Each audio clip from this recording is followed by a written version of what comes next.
Shalom, everybody. Shalom.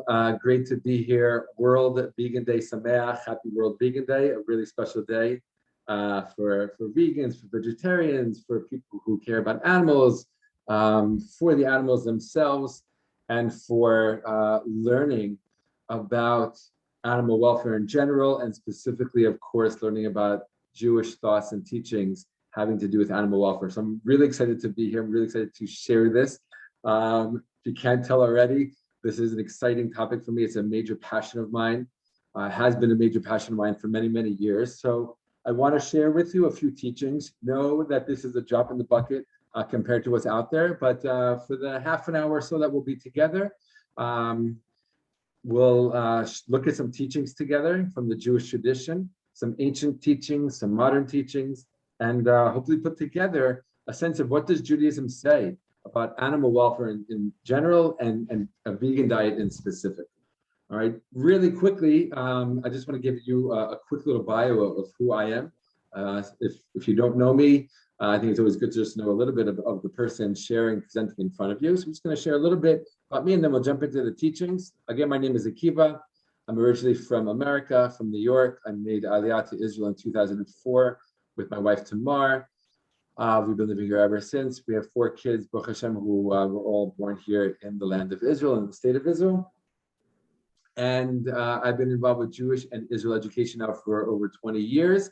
And since the beginning, I've been involved with Jewish environmental education as a passion, as a part of my work. And within that kind of world of Jewish environmental education, food ethics, Jewish food ethics always spoke to me greatly. And within that, Jewish teachings about animal welfare and specifically veganism. How did I specifically get into all of this? Long story, I'm not going to give it over right now, but when I was a kid and I grew up in New York, in a suburb of New York City, I like to say I grew up kind of a fairly typical Jewish American suburban existence, not connected very much to Jewish life or to Jewish practice. I knew I was Jewish. I went to public school. I went to Hebrew school. Hebrew school, unfortunately, didn't inspire me very much. So by the time I was mid-high school, I was very disinterested in anything Jewish. I thought that it was archaic, boring, non-meaningful, and irrelevant to modern society. Clearly, something happened to me between then and now for me to look like this and live in Israel.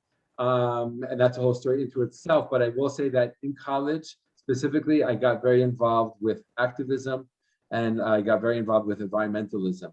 And I went on an environmental program junior year as a study abroad program. And that program changed my life because there was a teacher, a professor on the program, who started to notice I was getting into, spirituality and spiritual search. And she started to feed me all these articles about Judaism and the environment. She herself wasn't even Jewish, but she was this incredible teacher who wanted to support my journey. And in 1995, I had become vegetarian in 1994. At the beginning of that program in 1995, I had just become vegan. And then at the same time, I'm being kind of bombarded in a positive way with all these Jewish teachings I've never heard about having to do with the environment. And it blew my mind and opened up my eyes, and it really started a whole search for me within Judaism for what I was looking for spiritually, and I found it. And as I kind of entered the Jewish world now, 19 years old, 20, 21, 22 years old, and the search and the process and the journey got more and more serious. And I came to Israel for the first time at 22, at the age of 22, and I went to yeshiva in Sfat at the age of 22. I started to notice that Judaism is filled with teachings having to do with the environment in general, animal welfare in specific, and yes, even a vegan diet, even more specific. And my decision to be vegan at 19 years old, while it was challenged by many, many people who I met in the religious world, like how can you be a religious Jew and be vegan? How can you not eat meat on Shabbos and at Yom Tov and all these different things? As I learned on my own and from others and from books and from teachers, I was just more and more inspired in my decision to be vegan. And I saw how strong the Jewish support, but not only the Jewish support, the Jewish argument in favor of a vegan diet really is. And that only gets stronger with the years. I've been on this journey now for over 20 years, and I'm still discovering new teachings, either that I discover myself in my own learning or from other great teachers out there. So it's been quite a journey, and I love sharing about these things. And this is what brings me to Vegan Rabbi, which I started about a year ago. Corona kind of inspired. I left my job of over 13 years and got very involved with more passion projects. I started Vegan Rabbi on Facebook. It was going really well. Somebody told me to go over to Instagram too. I never thought I'd go on Instagram. I did that. That started going really well. And then I started to really organize a lot of these teachings that I was sharing, and then some and a lot more into online sharing as we're doing right now. All right, so I'm going to share my screen right now, and we're going to get into the teachings. All right, hold on one second. All righty, I think this is what I want to share. Hold on. Good, yes. All right, so I imagine everyone can see that. All right, I'm going to share my screen, and we're going to take a look at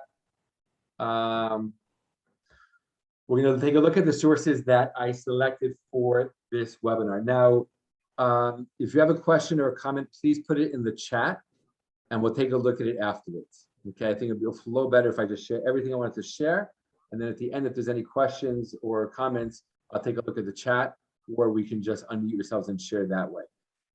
But if you're afraid that you're going to forget, just put it in the chat, and we'll totally look at it together afterwards. Okay, so happy World Vegan Day. All right, welcome to the Vegan Rabbi webinar.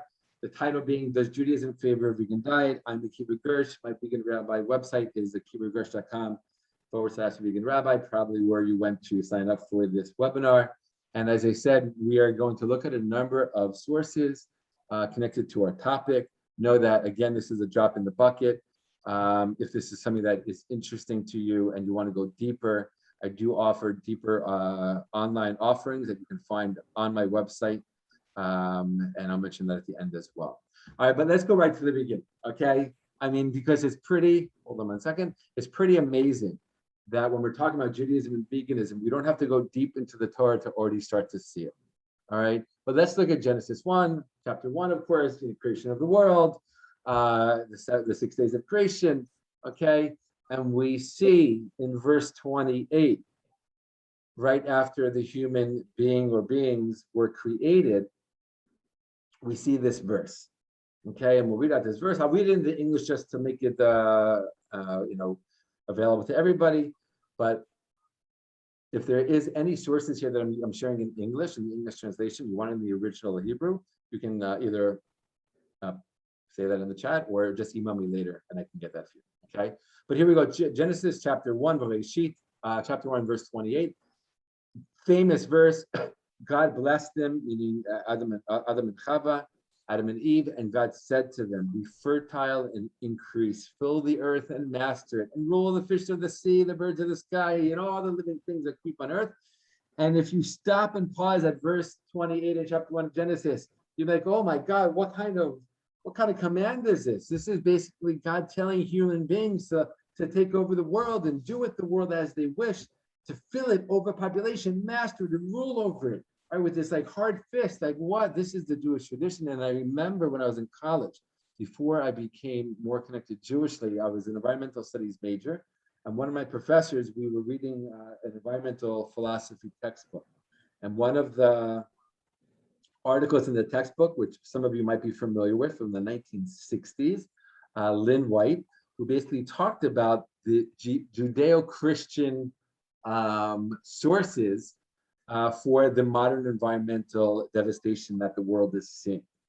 Right? And we read this article and talked about, the Bible and it's giving the humans permission to, fill the earth and master it, quoting this verse. And I remember reading this article, and I'm like, wow, that's 100%, down with the Bible. The Bible is the reason. The Bible is the reason, for our haughtiness and our arrogance today, and our belief that we as humans can do whatever we want to the earth and with the earth. And I held on to that belief for a few years. And then, as I told you before, I went on this Jewish spiritual journey, got to Israel. And I still remember I was in Jerusalem. It was right around the time of the Chagim.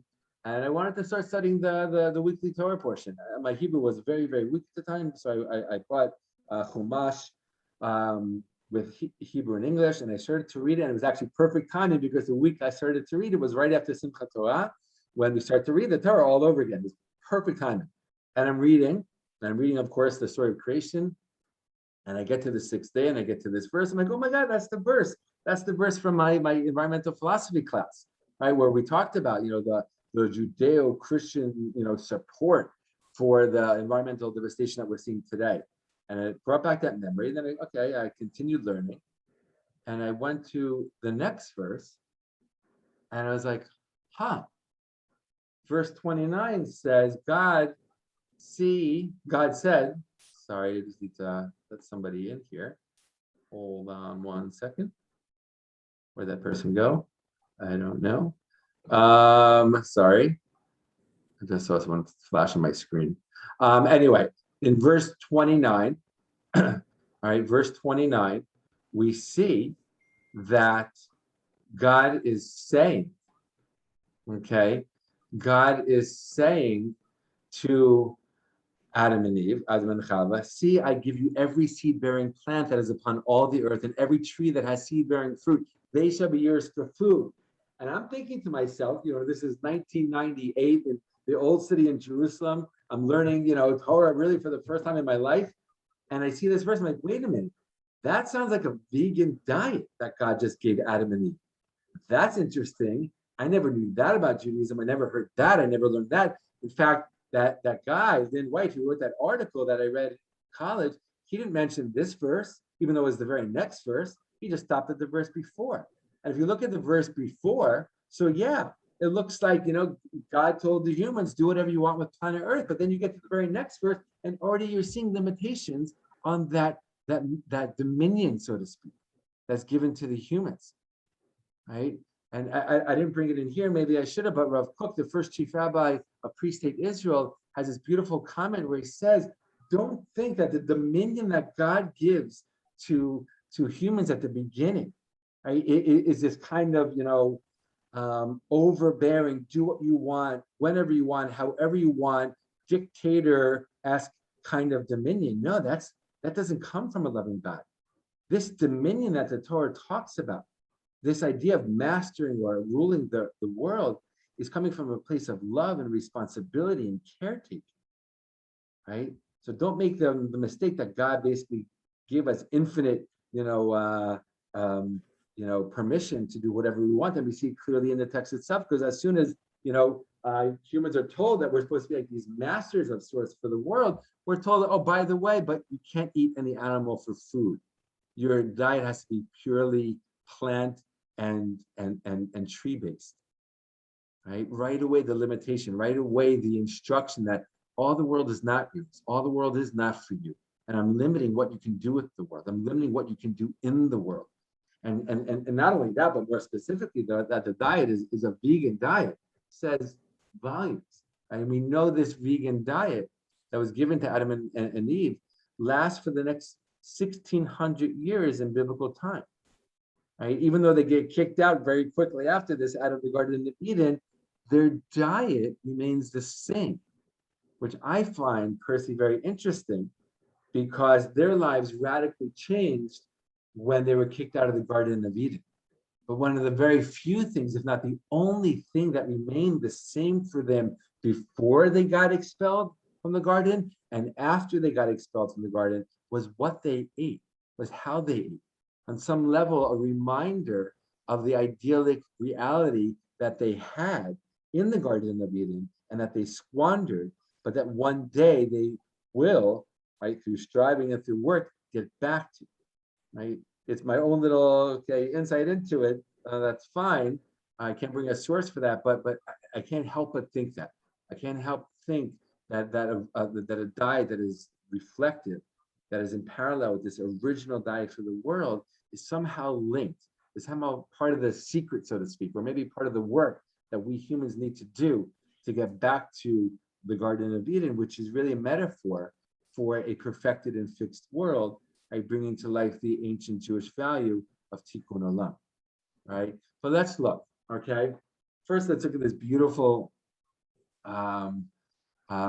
piece from Rabbi Shimshon or Samson Raphael Hirsch, Rav Hirsch from the 1800s from Germany, a leader among the rabbis in Europe at the time, specifically in the newly born or newly being formed, modern Orthodox movement. And he wrote extensively, and he wrote very poetically. And here, having to do with the story of creation, he writes the following: the earth was not created as a gift to you. You have been given to the earth to treat it with respectful consideration as God's earth, and everything on it as God's creation, as your fellow creature, to be respected, loved, and helped to attain its purpose according to God's will. We're here to help the animals, according to Rav Hirsch, right? A very mainstream rabbi. We're here to help the animals fulfill their purpose. To this end, he says, your mind is able to form the right image of all that exists. To this end, your heartstrings vibrate sympathetic with every cry of distress sounding anywhere in creation. I want to read that again. Your heartstrings vibrate sympathetically with every cry of distress sounding anywhere in creation. Let's just go into the modern day world, right? A world that didn't exist in Rav Hirsch's time even, right? The world that we live in with industrial agriculture and an industrial world of raising animals for food. How many cries are cried every single day? How many cries of distress are there every single waking hour because of the way that human beings have chosen in our modern day world to raise animals for food, more specifically, so that they have a certain taste in their mouth for a few fleeting moments.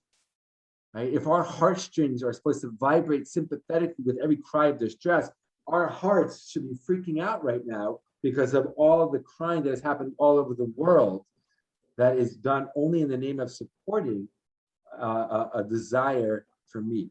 And he goes on and he says, and with every glad sound uttered by a joyful creature, to this end you are happy when the flower blossoms and sad when it wilts. A profound piece from Rav Hirsch showing us really what's our place in creation. Again, that we're not the masters of this world in the typical, dictator-esque understanding of mastery, but really masters with care, with concern, with compassion, with kindness, with responsibility, right? Moving on, Rav Avraham Yitzchak Cohen Kook, Rav Kook, again, first chief rabbi of Free State Israel, who I just mentioned before, he talks about the fact, and just bringing short pieces here. There's so many written pieces of his that have to do with eating meat, being vegan at first, the permission to give, the permission to allow humans to eat meat. So many writings of his dealing with that. Here's one that I chose for this webinar. He says, having to do with the fact that yes, in the generation of Noah, after the flood, God gives Noah and his family the Diet for Humanity 2.0, and this one includes the permission to eat meat. All right, and Rav Kook, if he wrote what we're about to read right now, if he wrote this, you have to imagine he must have asked himself the question and maybe even pondered this for a long time. Why would God change God's mind about what humans should eat? What necessitated the change? What prompted the change? Why wasn't the original diet good enough? Right? And so he talks about, not in this quote, but in other passages, he talks about the fact that humans had fallen spiritually, that they were on a much lower spiritual level, on a much more degraded moral level after the flood. I mean, let's be honest, what led to the flood in the first place was moral degradation, right? And as a result of that, Rav Kook writes, and others write as well, that God gave them permission to eat meat as a consolation, right? As a reflection of where they were at spiritually. That if they were on a higher spiritual level, like they were intended to be, they would never have been given the permission to eat meat. So then he says in this piece, he asks the question, is it possible to conceive that a highly valued moral virtue, which had already existed as a part of the human legacy, meaning the original vegan diet, should be lost forever? Referring to after they were given permission to eat meat. It was already established from the point of view of the intellectual prompting, the phrase that Rabbi Kook uses, which is hidden in the depths of the Torah, that the very same permission to eat meat granted after the flood was not intended to be the actual practice for all time. For how is it possible for a lofty and enlightened moral condition, once instituted, to vanish as though it had never been? Rav Kook is certain that one day in the future, whenever that future will come, one day in the future, humanity will return to its original plant-based diet. He's certain of it, right? Yes, it's a process. Yes, it's not overnight. Yes, it's not in an instant, but we will get there, he says, right? We have to, because he believes that the permission to eat meat granted after the flood was temporary. By its definition, by its nature, it was temporary. It was not meant to last forever. It was a consolation, right? It was a consolation. We see that language in other sources as well. Okay, moving on. I want to bring up a more ancient text source from the Gemara, from the Talmud in Pesachim 49b. This is a very, very powerful, very, very powerful teaching and source, and I want to share it with you. And it says in this Gemara, in this Talmud, piece of the Talmud, it says, it is taught, Rabbi says, Rabbi Nasi, the compiler of the Mishnah, he says that an Amma Aretz, an ignoramus, someone who's not well learned in Torah, is forbidden to eat the meat of an animal.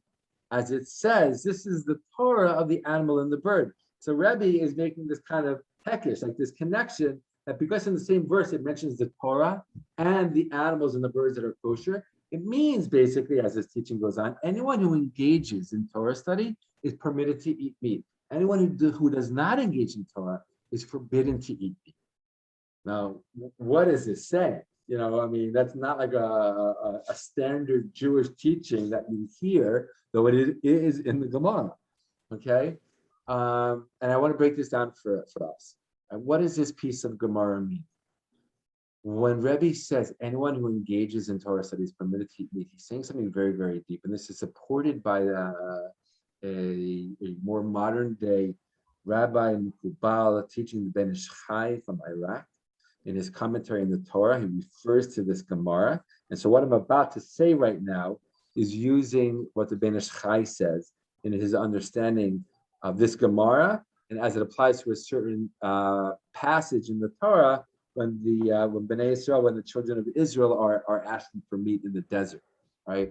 And so, again, understanding this from the perspective of the Ben Ish Chai, we can understand this. We learn, and we're going to go a little bit to Kabbalah right now for a moment. According to the Kabbalah, right, we are here to fix the world. Right? Tikkun Olam comes from the Kabbalah. Okay. From a Kabbalistic perspective, what is Tikkun Olam? It is raising up the sparks, right, that were scattered throughout creation from the very, very beginning of creation, when the light that was being poured into the world from God's infinite light was too powerful for the world and broke the vessels through which that light was coming through and shattered the vessels and basically scattered, you know, pieces of holiness all throughout creation. Okay. And our job in this world is to do acts of goodness and kindness, mitzvot, in order to elevate the world, release those sparks, find those sparks, so to speak, bring them to their source, therefore fixing the world. Okay. And also in Kabbalah, it says that one of the greatest fixings we do in our lives is when we eat. Right? We know Judaism is very interested and not obsessed with what we eat and making sure it's kosher. But when you look at the Kabbalah, the Jewish mystical side, it's also very concerned about how we eat, not just what we eat, but how we eat. Right? What are our thoughts when we eat? What are our kavanot, our intentions when we eat? Right? And basically, one step further, I'll share that according to the Kabbalah, there are sparks in everything, and there's sparks in food. And when we eat, we release these sparks. And if we eat with the right mindset, then we can do great spiritual fixing in the world. Now, something like a carrot of the vegetable kingdom is easier to elevate the sparks, quote unquote, stuck in it, because it's a plant. It's a simpler organism. As you go up the complexity ladder, so to speak, of life, it gets more and more difficult till you come to animals. They're the most difficult food items to elevate spiritually because of their complexity. All right. So using that teaching, using that thought, we can understand this Gemara. That someone, if someone is eating meat, and this is coming from a Jewish perspective, this is a Jewish thought, this is a Jewish teaching, that somebody who eats meat must understand that you're not just eating meat to fulfill a lust, but there is spiritual work behind the eating of that meat. And when you eat meat, you need to be spiritually focused on what you're doing so that you can lift up the sparks of holiness that are trapped in the meat. Because if you don't, then you just wasted the life of that animal. You didn't lift up the sparks. You didn't do what you were supposed to do. Therefore, it was a big waste. Therefore, the Gemara says anyone who doesn't study Torah, engages in Torah, and the word that's used is osek, which is like a deep study of Torah, is permitted to eat meat. Anyone who does not is forbidden, because of the idea being here that Torah study, engaging deeply in Torah and the spiritual ideas in it, will help refine a person spiritually and bring them to a level and to a mindset, to a spiritual consciousness where they can eat meat with that heightened awareness and with that great spiritual consciousness, thus, elevating the sparks that are in it. Okay, and someone who doesn't engage in Torah in that kind of deep way is not only is forbidden to eat meat, because that's not the point of eating meat, just to satisfy your lust. I hope that was all clear, because it's a very, very important teaching from Judaism about eating meat. Now, you might be asking me why in this Vegan Rabbi webinar, when we're exploring Judaism and veganism, am I bringing up this teaching about eating meat? The reason is this, because I believe, maybe except for a small handful of people today, we, in the year 2021, are not at the spiritual level to eat meat in the way that the Gemara here is talking about 1,500 years ago. Right? We can't be so arrogant to think that we have the spiritual ability to do the spiritual elevation of meat that is required from us. Right? Therefore, in my opinion, and in opinion of other people who I've heard from them as well, it is best to just put meat to the side, don't engage in it, because we can't properly eat it anymore. Because eating meat in Judaism is not just a physical act, it's also a spiritual act. Right? So I think this teaching from the Gemara is a very, very powerful teaching, very, very powerful concept to understand. Right? Moving on, right? More recently and more modern. Rabbi Joseph Soloveitchik, right, the founder of America's modern Orthodox book, the Rav, right? The Rav writes in his book, The Emergence of Ethical Man, right? And let's just say, most people, when they think about, Jewish teachings about, eating meat, or about vegan diet, or about not eating meat, or about, Jewish ideas about, the less than ideal status, so to speak, of eating meat, we don't think of Rav Soloveitchik right away. Okay, he's not our first go-to rabbi, but yet we see in his writings, he says the following. He says there is the distinct reluctance, he says, almost an unwillingness on the part of the Torah to grant man the privilege to consume meat. Right? I mean, that line alone is such a powerful line. Reluctance, unwillingness. These are not things that are normally taught in day schools, in Hebrew schools, in yeshivas. Yet Rav Soloveitchik says it. Right? He goes on and says, man as an animal eater is looked at as askance by the Torah. There are definitive vegetarian tendencies in the Bible, he says. Right? Basically, what is he saying? He's saying that it's less than ideal from the perspective of the Torah that we eat meat. Right? It's almost, the Torah is almost unwilling to let us. Right? And it's given with great reluctance. And finishing this one quote, Rav Soloveitchik says, animal hunters and flesh eaters are people that lust. Of course it is legalized. Of course we know, yes, Judaism lets us eat meat. It's approved. Yet it is classified as ta'ava, lust, repulsive and brutish. And just to feel what the Rav is saying here, right? He's saying, he's connecting the word ta'ava to the eating of meat from the perspective of Judaism. Why? Because in the Torah, when meat is pretty much first brought up, when you're in the desert for 40 years, they have the manna, and the only meat that would be part of their lives were from the sacrifices that were brought in the Mishkan, the traveling sanctuary that they had with them throughout their wanderings in the desert. And the only meat that they could use was sacrificial meat. The only meat that they could eat at that time was sacrificial meat. They couldn't just make a barbecue on their own if they wanted to, right? Only when the Jews entered into the land of Israel, they were told beforehand that they would be allowed to eat meat if they wanted, and it didn't have to come from the sanctuary, from the altar in the Mishkan, and later from the temple. The Torah uses the phrase basar ta'ava, meat of lust, right? Meat of desire.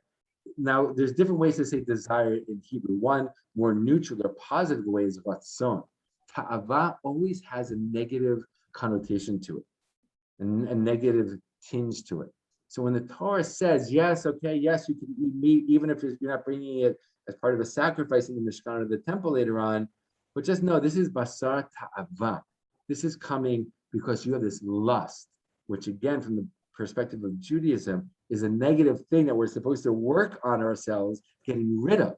And we see Rav Soloveitchik, right, after he uses the word lust to translate the word tava, he says it's repulsive and brutish, right? Just again, very powerful words from a very, very leading rabbi, right, in the modern Jewish era. I want to bring up a few more sources before we wrap up. We saw Rav Abarbanel from the 15th century, right, who he says straight up, he says, when God gave permission to Noach and his children to eat meat, he said, however, your blood which belongs to your souls, I will demand. This is a verse that comes right after the permission was granted. And how does the Abarbanel understand this? He says like this, because God was concerned that due to the cruelty and hostility that will be born in them as a result of eating meat, they will kill each other. Powerful teaching. What is Abarbanel saying? That God, once God gives permission to Noach and future generations to eat meat, God was concerned that as a result of eating meat, because it has this cruel nature to it, right? That cruelty and hostility will be born into human beings as a result of their eating meat. And as a result, they're going to start killing each other. So therefore, God had to say, I'm letting you kill animals for eat meat, but that doesn't mean that you can kill each other, right? God had to spell it out specifically. I mean, it's almost like treating them like babies. Like even little kids, you would never say, okay, you can play with your friend. I understand why you got angry, but you can't kill him, right? That would be just talking to someone on a very, very low moral and spiritual level. Yet that's what the Abarbanel says is what God meant when he says this verse, your blood which belongs to your souls, I will demand, meaning if you kill another human life, I will demand your souls as a result. Right, moving on to a couple more, the Kli Yakar, another famous sefer from Rabbi Solomon Ephraim Luchitz from Prague in the 16th century, writes in his commentary in the Torah, he says, what was the necessity for the entire procedure of ritual slaughter? We know it is not simple in Jewish law to eat meat. Right? You have to raise the animals. Okay, that's what everyone has to do. But then you have to have a trained shochet, trained slaughter.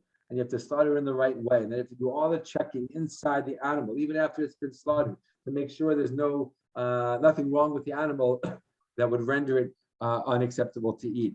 And then if it is acceptable to eat, then you have to take the meat and you can't eat certain parts of it. Then you have to salt the meat. And then if you eat the meat, you have to wait, many hours before you eat dairy. It's a complicated process. Right? So the Kli Yakar is asking, what was the necessity for the entire procedure of ritual slaughter, which in and of itself has so many details, and rabbis have to go train for years to become a shochet. He says, for the sake of self-discipline, it is far more appropriate for man not to eat meat. Only if he has a strong desire, that word desire comes up again, for meat does the Torah permit it. And even this only after the trouble and inconvenience necessary to satisfy his desire. Here's the clincher. Perhaps, he says, because of the bother and annoyance of the whole procedure, he will be restrained from such a strong and uncontrollable desire for meat. In summary, what is the Kli Yakar saying? The whole complicated process of ritual slaughter and kashrut and getting to the point where you can actually sit down with meat on your plate so that you can eat it was really, right? He says perhaps was intentionally meant to be a bother and an annoyance so that you will be restrained from such a strong desire to eat meat. Wow. I mean, these teachings coming from our Jewish tradition, from Jewish leaders throughout the centuries, pile up together, come together. And again, these are just a drop in the bucket of what's out there, come together strongly to show us, wow, Judaism really doesn't look, very fondly at eating meat. Yet it does seem to have a lot of support for returning to our original diet, right? And even before we get to the Messianic age, the future age, when all of humanity, according to Rabbi Kook and others, we all will return to that original diet. Even before then, as individuals, really considering for ourselves, taking meat out of our diet, and for all of these reasons that we're looking at. Okay. Another more modern commentary on this idea from Rabbi Moshe Kasuto, from his commentary on the Torah, that's from the book of Deuteronomy. He says, apparently the Torah was in principle opposed to the eating of meat, right? When Noah and his descendants were permitted to eat meat, this was a concession conditional on the prohibition of the blood. This prohibition implied respect for the principle of life, for the blood is in the life. An allusion to the fact that in reality, all meat should have been prohibited. Let me say that again. In reality, all meat should have been prohibited. This partial prohibition was designed to call to mind the previously total one. Let me explain just a little bit. He's referring to the prohibition of eating the blood, right? Once again, we see this pattern of even when humans were given permission to eat meat by God after the flood, they were told right away, but the blood you can't eat because the blood is in the life. So just like at the beginning of the Torah here, you could be, given this dominion of the world, but you can't use animals for food. Even after they were given the permission to use animals for food, but you can eat the blood, right? Because the blood, the nefesh, is in the blood. The soul of the animal is in the blood. And so Rabbi Kook has this really amazing insight saying that when we take out the blood from meat before we're allowed to eat it, we should be reminded that this is an allusion to the fact that in reality, all meat should have been prohibited. That this partial prohibition against eating meat was designed to call to mind, to remind us, right, to previously total prohibition of eating meat altogether. All right. And I think this might be the last source that we're going to look at. Maybe there's one more. Let's see. Going back to Rabbi Kook, he's talking about the mitzvah of covering the blood. If you trap a wild animal and use it for food, you have to cover the blood after you slaughter it. And so Rabbi Kook says something really powerful. He says, covering the blood of the beast and fowl is a kind of divine protest against the permission to eat meat, which is fundamentally conditional upon the corrupt state of the human soul. The Torah, however, Rabbi Kook says, declares cover the blood, hide your shame and your moral weakness, even though humanity has not yet reached the level which it is capable of reaching, of understanding that one should not take the life. Say it again. One should not take the life of any living sentient being out of necessity or craving. Rabbi Kook is saying even before we get to the Messianic age, when everyone's going to be vegetarian again, vegan again, right? We have this mitzvah of covering the blood of an animal that is slaughtered, right? A wild animal, because it's reminding us that we should be embarrassed. We should be ashamed that we're killing an animal for our food, and recognize that when we do that, it is coming from moral weakness. Moral weakness, right? Powerful, powerful words, all right? Oh, I guess I have one more. This, I believe, is the last one. And this is going back in time to the Talmud. And I'll just end with this. A passage from the Talmud in Chulin 84a.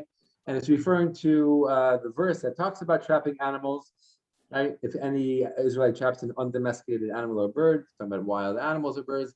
So the Gemara asks, why does it say who traps? Why does it, this typical Gemara question, why does the verse say that? So the Gemara goes on and says, the Torah is teaching proper behavior, that a person should only eat meat after this type of preparation. What does that mean? Goes on to say that is just as the meat that one traps is not readily available, so too one should not become accustomed to consuming meat. And Rashi, right, famous medieval Torah commentator, says about 1,000 years ago, as if the animal was trapped, as if it wasn't readily available to the person. Right? And before I say the very last line, I say this. Rashi is saying, that the Gemara is saying, that we should not accustom ourselves to thinking that meat is always available, that it's something I can always eat. It's around, it's there from time to time, every now and then, but we should never get accustomed to it, and we should never think that it is something that is always available to us, right? Think about our modern day. Think about the amount of meat that people consume daily, multiple times a day, right? And think of how opposite the current reality is to this teaching of the Gemara and to Rashi. And Rashi ends off by saying one should not eat meat frequently so as not to become poor. And I want to end on this note and just say, Rashi was living 1,000 years ago, well before industrial agriculture and raising animals for food, so we had no idea of what would happen, what we're experiencing today. But when he says one should not eat meat frequently so as not to become poor, he's talking about literally, cost more money. If you eat too much meat, you're going to be spending more money and you might become poor. So don't do that, right? I want to extrapolate and apply this to our modern day, that, in our modern day, meat in many instances has become very cheap and very affordable. And that's why people eat it so much, right? But the devastation that is happening behind the scenes that brings meat to people's plates is making us poor today in many ways. Maybe not in our pockets, but in our health, in the environment, in the planet, of course, animal welfare, but in soil, water, and air quality, climate change. I mean, we are becoming quote unquote poor as a global society as a result of our infatuation for eating meat. So using this teaching of Rashi, applying it today, I think to put a whole kind of new understanding or different understanding connected to an ancient thought and teaching on eating meat and whether or not it makes sense anymore in our world today. So my friends, I want to thank you again for being here. Happy World Vegan Day. Thanks for joining the webinar again. I'm Akiva Gersh. Feel free to go to my website. As I said, this was a drop in the bucket of the teachings that are out there. I do have a longer 6-week online course. And if you're interested in going deeper, that starts in a couple of weeks, 2 weeks from yesterday, actually, on November 14th. Details about that on my website, as well as a way to register to sign up for that. And I just want to say, thank you so much for joining. It was a pleasure having you, and looking forward to future times that we can learn together. So thank you so much, and World Vegan Day Sameach.